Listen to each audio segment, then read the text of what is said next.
It didn't start with bulldozers. It didn't start with men in hard hats or papers shoved into mailboxes. It started with a knock that never came. You know how sometimes you feel something shift, but you don't know what? Like a dog sensing? A storm, hours before the sky darkens. That's how it felt. I remember waking up one morning and something felt wrong. The light outside wasn't right. The air didn't move like it used to. But I told myself I was overthinking. Maybe it was just a foggy day. I made my coffee, walked to the back porch like I did every morning. I stood barefoot on the wooden steps, watching the lake shimmer in the early sun. And that's when I saw it. Survey tape, thin orange ribbons tied around tree trunks, like little nooses. They flapped gently in the wind, soft and harmless. At first glance, but my stomach sank. That's how it starts. Not with a bang, but with string. I walked out to the water's edge, stepping through damp grass. Past the old maple that leaned like it was listening to the wind. That tree had been there long before me. Long before this house was anything more than a thought. And it had tape on it. I stood there staring, heart thumping, my coffee cooling in my hand. Then I saw the flags, little red flags jabbed into the earth, like someone had claimed the land. Maybe they had. I went back inside and called the HOA office. Straight to voicemail, I emailed. No reply, but I didn't panic. Not yet. Because who would destroy this? Who would look at this patch of heaven and say, we can do better? I tried to believe it was something minor. A sidewalk repair, drainage, maybe trimming. That was all until the noise came. It started. 3 days later, just after sunrise, I didn't need an alarm clock that day. The ground vibrated with the rumble of heavy machines. I ran to the window, expecting roadwork or maybe a truck turning around. But what I saw made my chest seize up. They were already cutting. Trees that had taken generations to grow. Trees that shaded the water, cradled nests, lined the shore like sentinels, were falling like bowling pins. No notice. No, we'd like to inform you. Just destruction. Quiet legal destruction. I stumbled outside, still in house slippers, waving my arms. What's going on? I shouted. One of the workers shrugged. New units going in, big project. HOA signed off. Where's the permit? I asked. It's all filed. He didn't even look at me, just pointed toward the truck. To them, but they weren't talking, no one was. And that's when it hit me. This wasn't just happening to me. It was happening without me. I didn't matter in this story. I wasn't the owner anymore. I was an obstacle. Let me tell you what this place used to be, before the concrete and steel, promises of community expansion. It was a sanctuary. My backyard backed right up to the lake, calm water that shimmered silver at dawn. Birds nested in the trees, deer wandered out of the woods in the evening. I used to sit on the dock and watch turtles climb up onto the sun-warmed rocks. Sometimes I'd write in a little notebook. Other times I'd just sit. There was peace here. Silence. Real peace. The kind you don't find anymore. And I thought I was safe, because I paid for this. I worked years to buy this little home on the edge of the world. It wasn't fancy, but it was mine. Now, it was a target. By the end of the week, the shoreline looked like a battlefield. Mud, tire tracks, tree limbs, scattered like bones. I walked the edge at sunset. The sky was glowing orange behind the broken treetops. I found a branch of the willow my daughter and I planted when she was in kindergarten. She called it her wish tree. She tied little notes to the branches. Written on scraps of paper with glittery pens, they were gone. That tree had stood for 14 years. Torn down in minutes. I still remember the day we planted it. She asked if the roots would grow all the way down to the center of the earth. I told her maybe that's how trees stayed grounded, by holding on to something deeper than we could see. Now it was mulch. I sat on the ground that night, right where the roots used to be. I didn't cry. At first, I just felt numb, and then the silence started to sink in. Not the peaceful kind. The hollow, haunted kind. Because once the trees were gone, so were the sounds. No birds, no squirrels, no rustling, just hums of machines in the distance. I tried to call a meeting, tried to gather the neighbors. Some were angry like me, others shrugged. One guy said, "Well, it'll boost the value." I stared at him. What's the value of something you can't get back? He just walked away. The worst part wasn't even the noise or the dust or the trucks. It was the wall. Yes, they built a wall. A massive concrete retaining wall right along the water's edge, maybe 10 feet high. It cut off the lake like a scar. Blocked the view, the breeze, everything. I stood there the day it was finished, staring up at it. All I could think was, this isn't protection. It's separation. Separation from everything that made this place worth living in. And the kicker? They named the new development Willow Shores, after the tree they ripped out, my daughter's tree. You ever feel like someone kicked you in the chest and then smiled about it? That's what it felt like. That night, I sat on my porch bottle, in hand staring at the dark wall, and I heard something I hadn't heard in weeks. Thunder. In the distance, nature, it seemed, had been watching, waiting, and what it did next. I still can't believe it. It didn't rain for months, not a drop. The lake level started falling, first by inches, then by feet.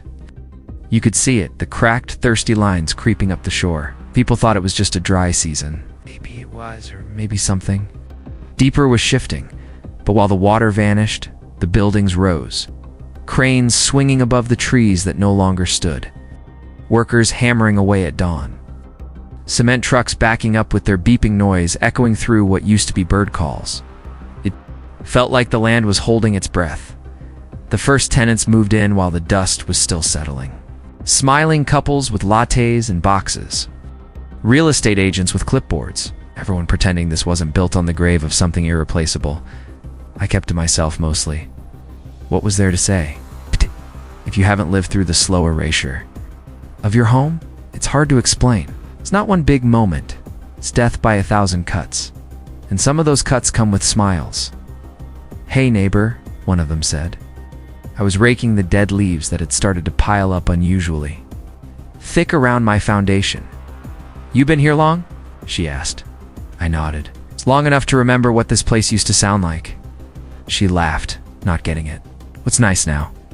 "Super modern. You should come to the community mixer Friday." I didn't reply. There was no community anymore, just buildings. That same night, the first flooding happened. Not a downpour, not a storm, just ... water, rising slow and steady through the backyard, like the lake was creeping back to reclaim what was stolen.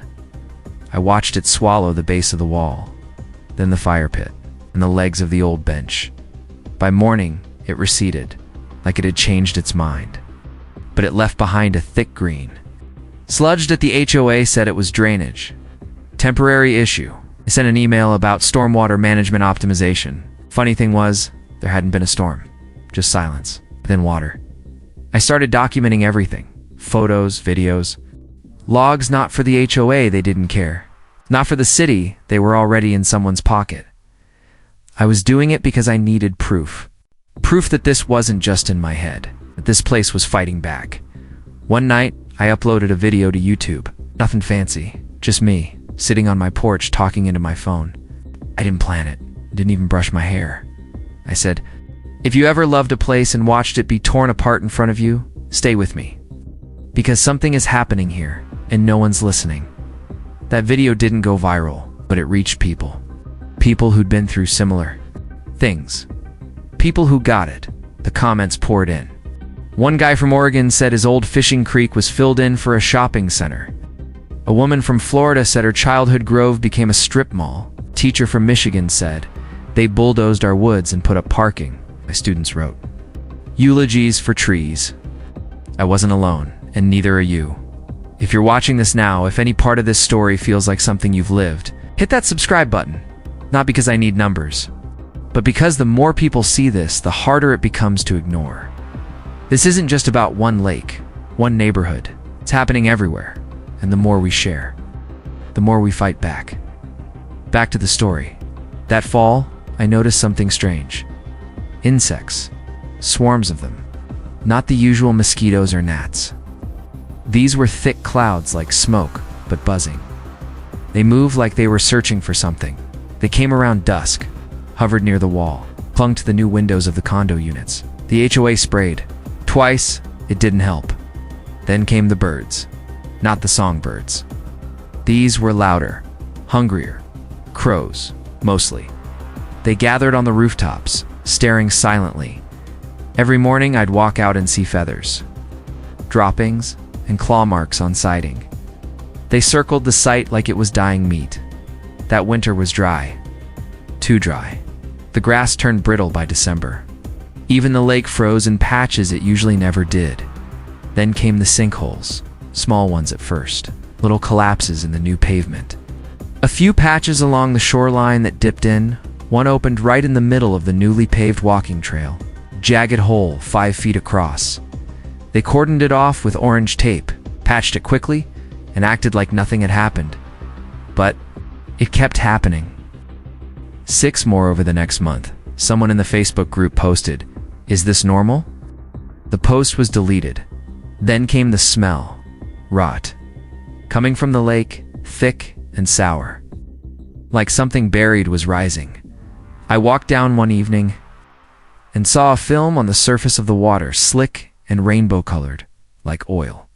Dead fish floated near the edge. They said it was algae bloom. Seasonal. Funny we never had it before the trees were gone, for the wall. One night I couldn't sleep. The air felt electric. I went outside just to breathe. That's when I saw them, dear. 6 of them, standing on the lawn of the new units. Motionless, eyes glowing in the porch light. They weren't grazing. They were just staring at the buildings, at the wall. At me, they turned and vanished into the darkness. No one else saw them, or if they did, no one spoke. It was like the land was waking up, watching, preparing. The final straw came in March. A heavy rain finally hit. After months of drought, the sky opened like a dam had burst in heaven. It didn't stop for 48 hours. The drainage systems failed. The wall cracked. The lake swelled and surged. It's like something alive. In the condos, those shiny, perfect units they'd sold as lakeside paradise started flooding from the inside out. One tenant posted a video. Water pouring from electrical outlets.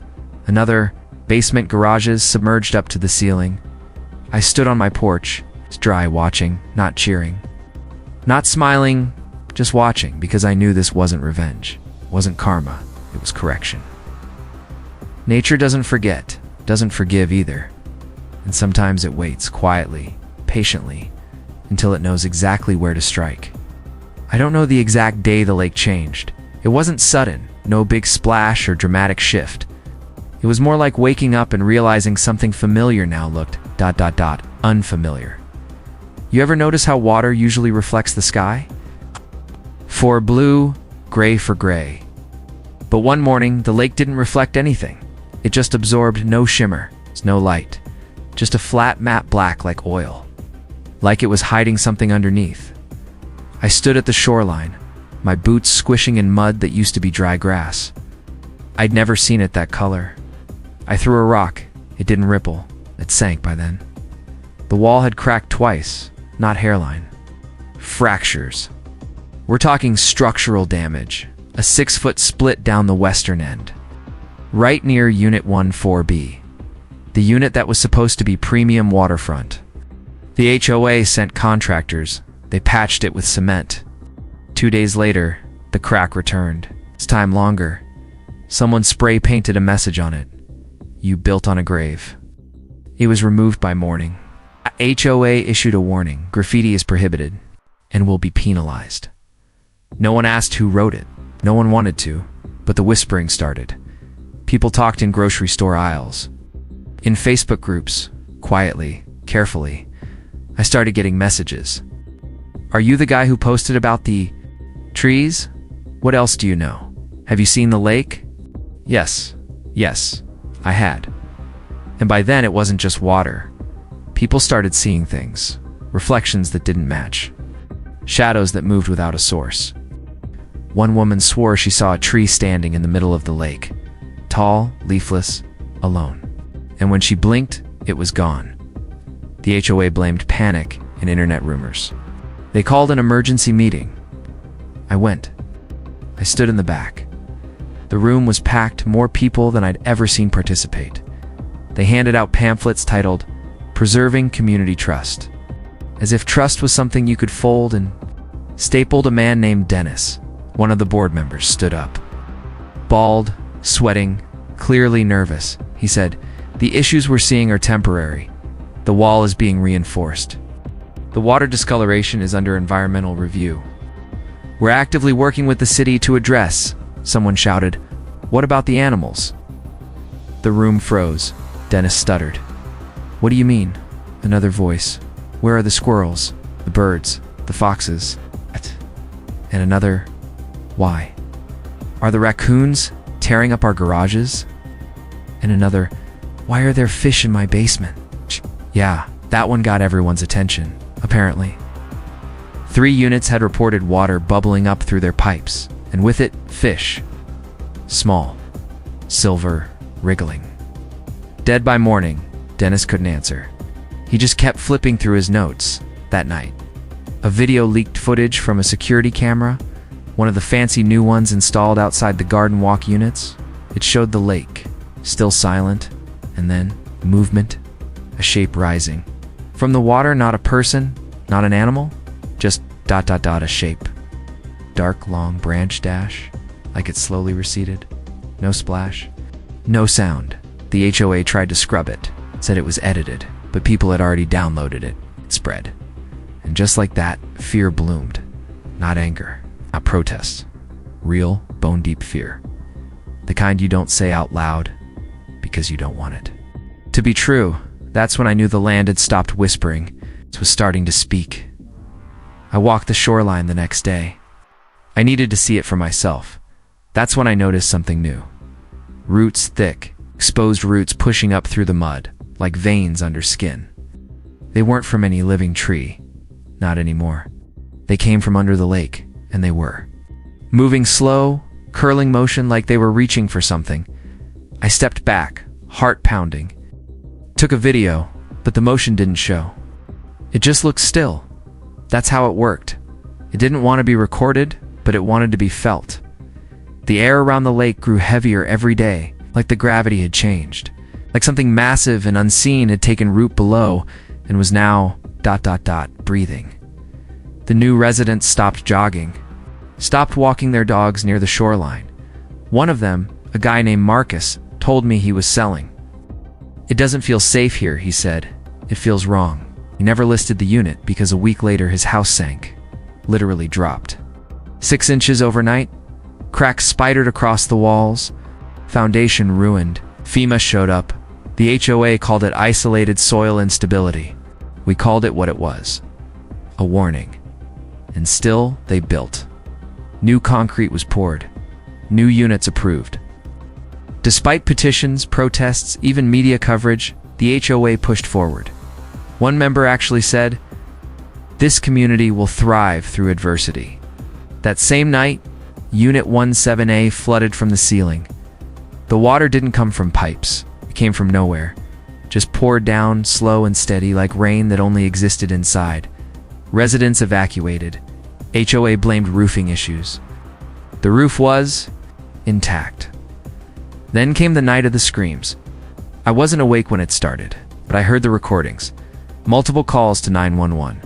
People saying they heard voices coming from the lake. Not shouts, whispers, chanting. One man claimed something scratched at his back door.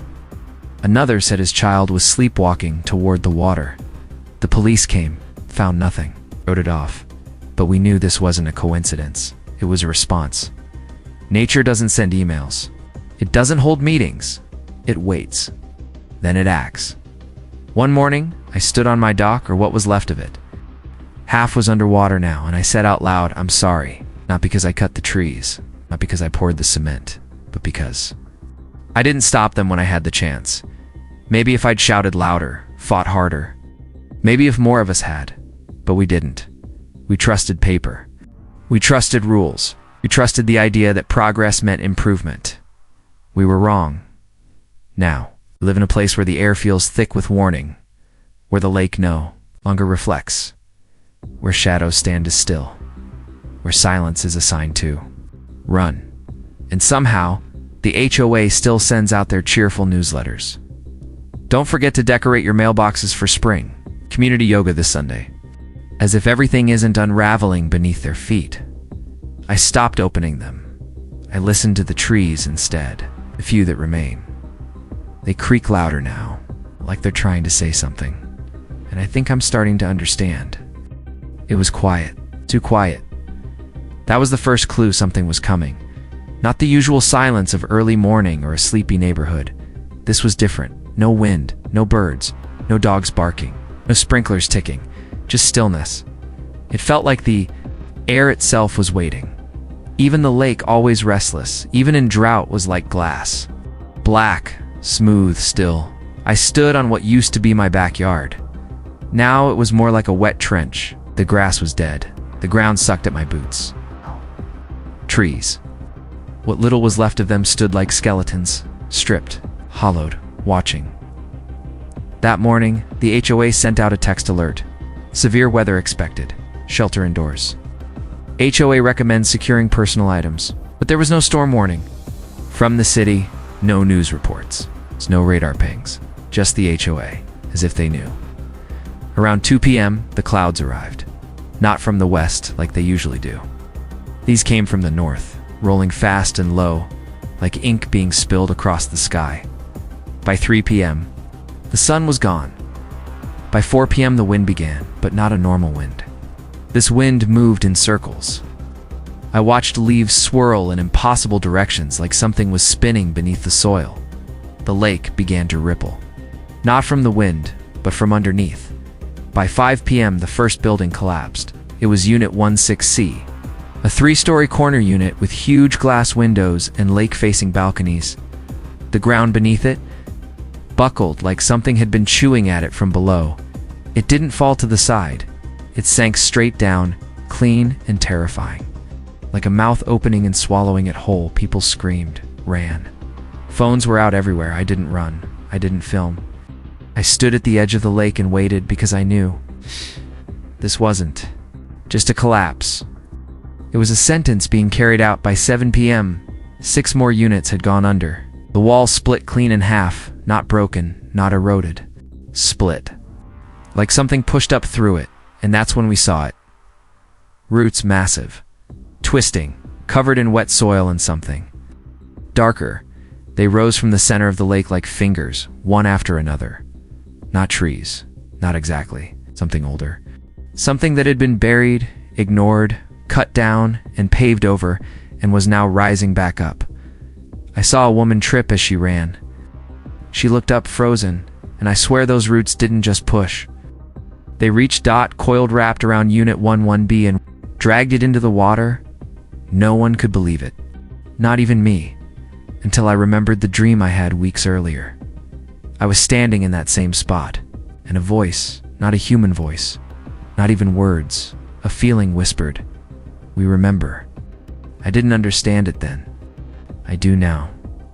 The trees weren't just scenery. The land wasn't just property. The lake wasn't just water. They were witnesses. And now, they were the jury. By 8 p.m., the HOA office building lost power. The backup generator failed.